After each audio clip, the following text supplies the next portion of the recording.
Your legs are swollen again. You look down at your ankles in the evening and they look like they belong to someone else. Puffy, tight, heavy. You press your finger into the skin and the dent stays there for a few seconds. You've been walking. You've been drinking water. You've been doing everything right, or so you thought. And yet, every single evening, the swelling comes back. Here is what nobody has told you yet. That swelling in your legs is not just a cosmetic problem. It is not just uncomfortable. It is a signal. A signal that your lymphatic system, one of the most underestimated systems in your entire body, is losing the battle against gravity. And here is the part that will surprise you. Walking alone is not enough to fix it. In fact, the way most people over 60 walk, slow, flat, without intention, barely activates the pump your body actually needs. In this video, I am going to show you a 5-minute habit that activates your lymphatic drainage faster and more efficiently than a 30-minute walk. It is backed by clinical research. It takes no equipment, and you can do it sitting in your chair. But first, I need to tell you something about what happens to that leg fluid when you go to bed at night. Because what it does to your heart, your lungs, and your bladder while you sleep is something most doctors never explain. Stay with me.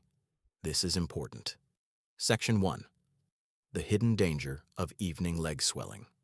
Let me ask you something. Do you wake up 2, 3, sometimes 4 times a night to use the bathroom? Most people blame the bladder. They think it is a prostate issue, or a bladder issue, or just getting older. But here is what the research actually shows. When you lie down at night, the fluid that has been pooling in your legs all day does not just disappear. It moves. It shifts upward through your body, a process called rostral fluid shift. That is the medical term. Rostral means toward the head. A study published in the journal Circulation, one of the most respected cardiovascular journals in the world, documented exactly this. When patients with leg edema lay down, the fluid from their lower limbs redistributed into the chest, the neck, and the upper body. In patients with heart weakness, this fluid shift directly worsened sleep apnea and nighttime breathing problems. The fluid was literally pressing on the airways. But here is the part that connects directly to your bathroom trips. When that fluid shifts upward, your kidneys detect the increased blood volume in the upper body. They interpret it as a signal. Too much fluid. Get rid of it. So they produce more urine, right in the middle of the night. Research published in PLOS1 confirmed this connection. The greater the fluid shift from the legs when lying down, the more urine the body produced before the first nighttime bathroom visit, and the shorter the first uninterrupted sleep phase. So those midnight trips to the bathroom, they may not be a bladder problem at all. They may be a leg problem, a lymphatic problem, a fluid management problem, and it gets more serious. Nocturia, that is the clinical term for waking up 2 or more times per night to urinate, is not just an inconvenience. It is associated with heart weakness, high blood pressure, and elevated cardiovascular risk. Swollen ankles combined with frequent nighttime urination are now recognized in cardiology as a warning signal for possible heart failure. I am not saying this to frighten you. I am saying this because you deserve to know the full picture. The swelling in your legs at 7 p.m. is connected to the bathroom trip at 2 a.m., and both of them are connected to how well or how poorly your lymphatic system is doing its job during the day. Section 2. What your lymphatic system actually does and why it fails after 60. Most people have heard of the lymphatic system. Most people think it is just about the immune system, fighting infections, dealing with cancer cells. That is true, but it is only half the story. Your lymphatic system is also your body's drainage network. Think of it like the sewage system of a city. Every cell in your body produces waste, metabolic byproducts, excess proteins, inflammatory molecules. The lymphatic vessels collect all of that, filter it through lymph nodes, and return it to the bloodstream. When this system works well, your tissues stay clean, inflammation stays low, fluid does not accumulate. When this system slows down, which happens naturally with age, fluid starts to pool, tissues become waterlogged, inflammation rises, and you get that familiar heaviness in your legs by the end of the day. Here is something that most people, including many doctors, do not fully appreciate. Your lymphatic vessels are not passive tubes. They have their own muscle layer, they contract spontaneously, they have their own intrinsic pump. Research published in PMC, the National Institutes of Health's open access database, confirmed that lymphatic vessels generate their own rhythmic contractions to move fluid forward, independent of your heartbeat. But this intrinsic pump is not enough on its own. It needs help from the outside. It needs what researchers call extrinsic pumps: muscle movement, joint movement, and breathing pressure. A study on otherwise healthy individuals, people with no diagnosed lymphatic disease, found that low lymphatic pump pressure in the legs was associated with subjective swelling complaints and reduced quality of life. This is what researchers call subclinical lymphatic weakness. It exists long before anyone receives a diagnosis of lymphedema. In plain language, your lymphatic system can be quietly underperforming for years before it becomes a medical problem. And the most common reason it underperforms is not disease. It is inactivity. It is the absence of the right kind of movement. Section 3. Why walking is not enough. The myth most people believe. Now, I want to address something directly. You have probably been told to walk more. Walk 30 minutes a day. Walk after meals. Walking is good for circulation, and walking is good. I am not dismissing it. But here is what the research shows about the specific mechanism your body needs to drain lymph from the legs, and why walking alone, especially the slow, flat walking that most people over 60 do, does not fully activate it. The key is the calf muscle pump. Your calf muscles, the gastrocnemius and soleus, are not just muscles for walking. They are a cardiovascular organ. Research published in the American Journal of Physiology, a landmark study from the American Heart Association, showed that the calf muscle pump can contribute over 30% of the energy needed to return blood against gravity back to the heart. 30%. That is not a minor contribution. That is your calves acting as a second heart. But here is the problem. The calf muscle pump is only activated when the calf muscles contract forcefully and rhythmically. A slow, shuffling walk on flat ground does not generate enough force. The muscle contracts, but not with the intensity needed to fully compress the deep veins and lymphatic vessels. Think of it this way. Imagine squeezing a tube of toothpaste very gently. A little comes out. Now imagine squeezing it firmly and completely. Everything moves. Your calf muscles work the same way. Gentle movement produces gentle drainage. Targeted, deliberate contraction produces real drainage. And there is another factor that almost nobody talks about: breathing. Research published in PMC showed that respiratory muscle strength and deep breathing are directly linked to improved venous return, and likely to improved lymphatic flow as well, because both systems run in parallel.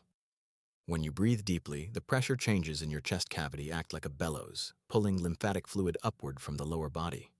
Most people over 60 breathe shallowly, especially when sitting, especially in the evening.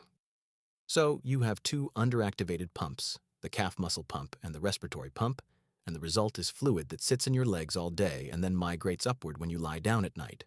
The solution is not more walking. The solution is targeted activation of both pumps, and that is exactly what the 5-minute protocol I am about to show you is designed to do. Section 4. The science of leg elevation. What studies actually found. Before we get to the protocol, I want to address one more common piece of advice. Just put your legs up. You have probably heard this. Maybe your doctor said it. Maybe you read it somewhere, and it is not wrong. But the research tells a more nuanced story, and the nuance matters. A prospective study tested 90 minutes of leg elevation combined with active foot movements in older patients, average age approximately 79 years, who had cardiac-related leg edema. The results were measured carefully. Here is what they found. The edema, the swelling, decreased significantly. Quality of life related to nocturia improved measurably, but the number of nighttime bathroom trips did not change statistically. What does that tell us? It tells us that passive leg elevation alone is not a complete solution. The swelling improved, the quality of life improved, but the fluid redistribution at night was not fully prevented. However, and this is important, a systematic review on nocturia management published in PMC explicitly recommends leg elevation and compression stockings for people with leg edema, because these interventions can reduce the nighttime fluid shift and the volume of urine produced at night. The key word is can, not will, not always. The effect is real, but it is not a cure. It is one piece of a larger puzzle. The puzzle has 3 pieces: elevation, compression, active muscle work. When you combine all 3, when you elevate the legs, apply compression, and actively contract the calf muscles and breathe deeply, the effect is measurably greater than any single intervention alone. A study on lymphedema treatment confirmed this directly. When manual lymphatic drainage and bandaging were combined with structured calf muscle training and breathing exercises, leg volume decreased more than with drainage and bandaging alone. Pump plus pressure plus breathing. That is the formula. Section 5. The ethical check-in. I want to pause here for a moment. If you are watching this and feeling frustrated, maybe even a little angry, I understand. You have been doing the right things, walking, drinking water, resting your legs, and nobody told you that there was a more effective approach. Nobody explained the connection between your swollen ankles and your broken sleep. Nobody connected the dots. That frustration is valid, but frustration without action changes nothing. So let me ask you something. Leave a comment below. Tell me your age and where you are watching from. Tell me if you recognize this pattern. Swollen legs in the evening, bathroom trips at night, tired in the morning despite sleeping. You are not alone. This is one of the most common and most underaddressed problems in people over 60, and the fact that you are still watching means you are ready to do something about it. Let us continue. Section 6. The 5-minute lymphatic drainage protocol, the surgical protocol. What I am about to describe is not a wellness trend. It is not something I invented. It is a synthesis of the clinical evidence, the calf muscle pump research, the breathing studies, the lymphatic drainage literature, assembled into a practical, executable sequence that takes 5 minutes and can be done from a chair or the edge of your bed. I call it the 3-2-1 lymphatic reset. 3 components. 2 minutes each for the first 2. 1 minute for the third. 5 minutes total. Let me walk you through each one. Component 1, the calf compression sequence. 2 minutes. Sit upright in a chair with both feet flat on the floor. Now lift your heels off the ground while keeping your toes down. Hold for 2 seconds. Lower slowly. That is 1 repetition. This is not a casual movement. You are deliberately contracting the gastrocnemius, the large calf muscle, and compressing the deep veins and lymphatic vessels of the lower leg. You are activating the second heart. Do this at a steady pace, not fast, not slow. Deliberate. About 20 repetitions per minute. After 60 seconds, switch. Keep your heels on the ground and lift your toes. This activates the tibialis anterior, the muscle along the shin, and creates a different compression pattern in the lower leg, targeting the anterior lymphatic channels. Alternate between heel raises and toe raises for the full 2 minutes. Research on calf muscle training in combination with compression showed measurable reductions in leg volume in patients with lymphedema and chronic edema. The mechanism is direct. Forceful calf contraction compresses the lymphatic vessels, the valves prevent backflow, and fluid moves upward.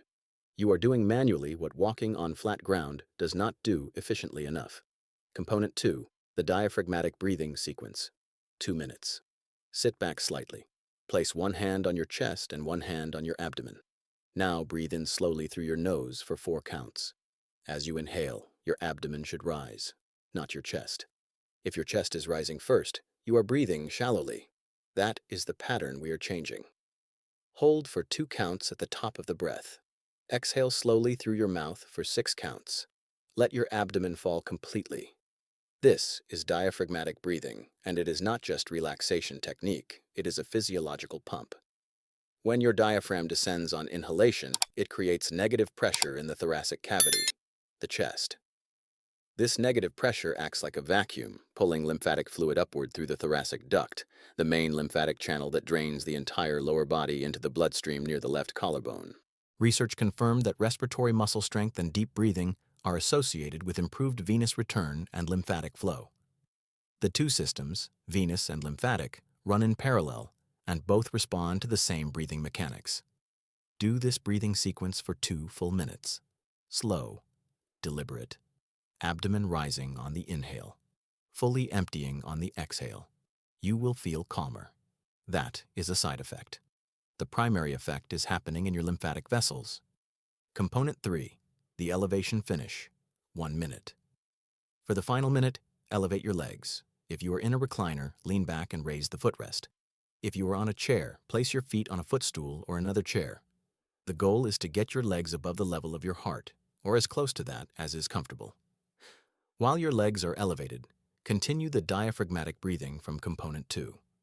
Do not just sit passively. Breathe deeply. Let the negative thoracic pressure continue pulling fluid upward while gravity assists from below. This combination, Elevation plus active breathing is the closest you can get at home to the effect of manual lymphatic drainage. You are using two forces simultaneously, gravity and respiratory pressure. 1 minute. Legs up, breathing deeply.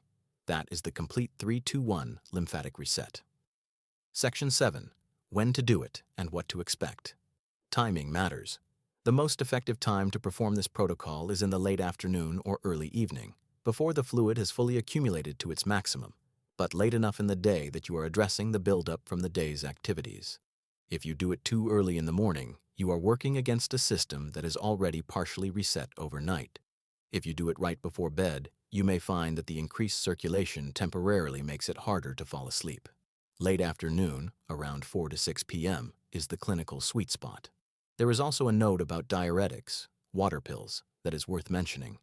Cardiology literature recommends that if you take loop diuretics for fluid management, taking them in the afternoon rather than the evening, combined with evening leg elevation and compression, can reduce nighttime fluid redistribution and therefore reduce nighttime urination. This is a completely different approach from simply taking more medication before bed. If you are on diuretics, discuss the timing with your doctor. It is a simple change that can make a significant difference. What should you expect from the 3-2-1 protocol? In the first week, you may notice that your legs feel lighter in the evening. The visible swelling may begin to reduce. This is the calf pump and breathing doing their work. In the second and third week, some people notice that they are waking up fewer times at night. This is the fluid shift effect. Less fluid pooling in the legs means less fluid shifting upward when you lie down, which means less nighttime urine production. I want to be precise here. The research on leg elevation showed that swelling and quality of life improved measurably, but the number of nighttime bathroom trips did not always change statistically. The 3-2-1 protocol adds the active muscle component and the breathing component, which the elevation-only studies did not include. The combined approach has stronger evidence behind it, but I will not tell you it is a guaranteed cure. It is a clinically grounded intervention. Results vary. Consistency matters. Section 8. The compression. Question: I want to address compression stockings directly because they come up in almost every conversation about leg edema. Compression therapy, stockings, wraps, or intermittent pneumatic compression devices is a cornerstone of treatment for both venous edema and lymphedema. The Cleveland Clinic and major lymphology guidelines list it as a primary intervention. But here is what the research also shows. Compression alone, without muscle activation, produces a significantly smaller effect than compression combined with exercise. A study on calf muscle training and compression found that without the muscle work, the effect of compression on leg volume was measurably smaller. The compression provides the external pressure, the muscle contraction provides the internal pump. You need both. So if you are already wearing compression stockings, good. Keep wearing them. But do not rely on them alone. The 3-2-1 protocol is what activates the pump that makes the compression work properly. And if you are not wearing compression stockings and your doctor has recommended them, this is a good time to revisit that conversation, especially if you have visible leg edema by the end of the day. There is also evidence that compression stockings used preventively in older adults at risk for edema can reduce the development of leg swelling. Prevention is always easier than treatment. Section 9. The subclinical warning you should not ignore. I want to return to something I mentioned earlier because it is one of the most important points in this entire video. Subclinical lymphatic weakness. Research published in PMC studied people who had no diagnosed lymphatic disease, no lymphedema, no formal diagnosis, just people who felt that their legs were heavy and swollen sometimes. What the researchers found was that low lymphatic pump pressure in the legs, measurable with specialized equipment, was associated with subjective swelling complaints and reduced quality of life. Long before any clinical diagnosis, long before any doctor would call it a problem. This is the silent phase. The phase where your lymphatic system is underperforming, but nobody has given it a name yet. And this is exactly the phase where intervention is most effective. Not when the lymphedema is established. Not when the chronic venous insufficiency is advanced. Now. In the phase where the system is struggling, but not yet broken. The 5-minute habit I have described today is not a treatment for advanced disease. It is a maintenance protocol for a system that is beginning to slow down, which is exactly what happens to the lymphatic system after 60. You do not wait for the engine warning light to turn red before you change the oil. You maintain the engine while it is still running. Section 10. The full picture, connecting lymph, sleep, and heart health. Let me bring everything together. Your legs swell during the day because your lymphatic system, your body's drainage network, is not moving fluid efficiently enough. This is partly age-related, partly activity-related, partly gravity. When you lie down at night, that pooled fluid shifts upward. It increases blood volume in the upper body. Your kidneys respond by producing more urine. You wake up. You go to the bathroom. You go back to sleep. You wake up again. In the morning, you are tired. Not because you did not sleep long enough, because your sleep was fragmented, because your body spent the night managing a fluid redistribution problem that started in your legs at 3 in the afternoon. And in the background, quietly, without symptoms you can easily identify, the fluid that shifted into your chest may be affecting your breathing. The fluid that shifted into your neck may be affecting your airway. This is the mechanism documented in the circulation study. This is why cardiologists now recognize swollen ankles plus nocturia as a potential warning signal for cardiac stress. I am not saying everyone with swollen legs has heart failure. Most people do not. But the connection is real, and it deserves attention. The 3-2-1 lymphatic reset addresses the root of this chain. It activates the calf muscle pump, your second heart. It activates the diaphragmatic pump, your respiratory drainage system. It uses elevation to assist gravity. And it does all of this in 5 minutes in the late afternoon before the fluid has fully accumulated. It is not magic, it is mechanics. It is the mechanics of a system that was designed to work with movement, and that suffers when movement is insufficient. And here is your assignment for today. This afternoon, not tomorrow, not next week, this afternoon, find a chair. Set a timer for 5 minutes. Do the 3-2-1 lymphatic reset. 2 minutes of alternating heel raises and toe raises. 2 minutes of slow diaphragmatic breathing. 1 minute of legs elevated, still breathing deeply. That is it. 5 minutes. Every afternoon. Do it for 7 days. Then come back to this video and leave a comment. Tell me what changed. Tell me if your legs feel lighter.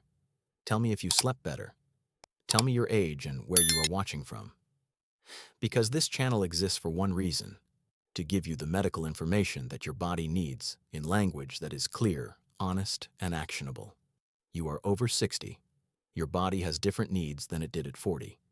The systems that used to run automatically now need a little deliberate support. That is not weakness. That is biology. And biology responds to the right input. The lymphatic system responds to movement, to breathing, to elevation, to consistency. Give it what it needs. 5 minutes. Every afternoon. Your legs will thank you. Your sleep will thank you. And your heart, which has been working harder than it should to compensate for a sluggish lymphatic system, will thank you too.